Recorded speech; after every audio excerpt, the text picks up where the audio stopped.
दादी लेते के सिया की नानी लेते के सिया की दीदी लेते के सिया। दादी लेते के सिया की नानी लेते के सिया की दीदी लेते के सिया की मौसी लेते की दीदी लेते के सिया।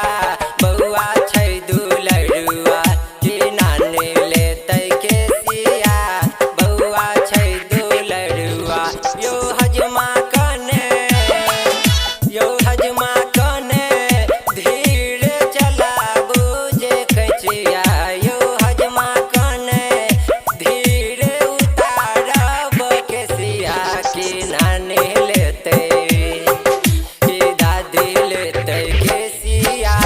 बउआ छै दुलरुआ की चाची लेते के सिया।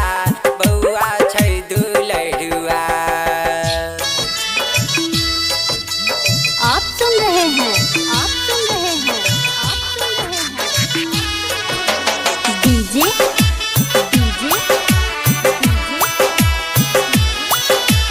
दिलीप शर्मा को दिलीप शर्मा को दिलीप शर्मा को।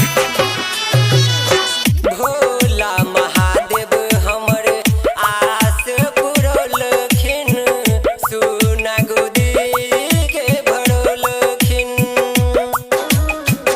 खाली रहे गोदी हमर सेहो भरलखिन। मनवा के आस पुरलखिन कि मैया बाबू नाचै रे छम छमैया। कि मैया बाबू नाचै रे छम छमैया। कि नानी लेते कि दादी लेते के सिया।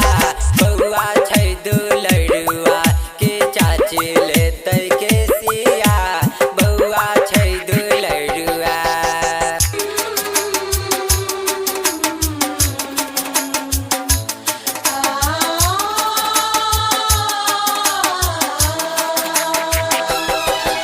म्यूजिक पर डीजे दिलीप शर्मा गोपालगंज।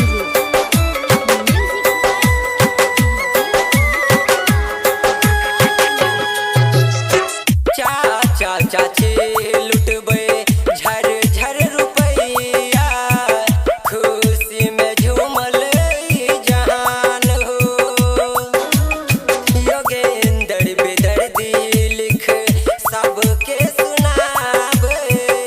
वीरेंद्र भैया गब सुनावे। कि नंदन बउआ नानी के छै दुलरुआ। कि शंभू बउआ दादी के छै दुलरुआ। कि नानी लेते कि दादी लेते के सिया। बउआ छै दुलरुआ कि चाची लेते के सिया। बउआ छै दुलरुआ।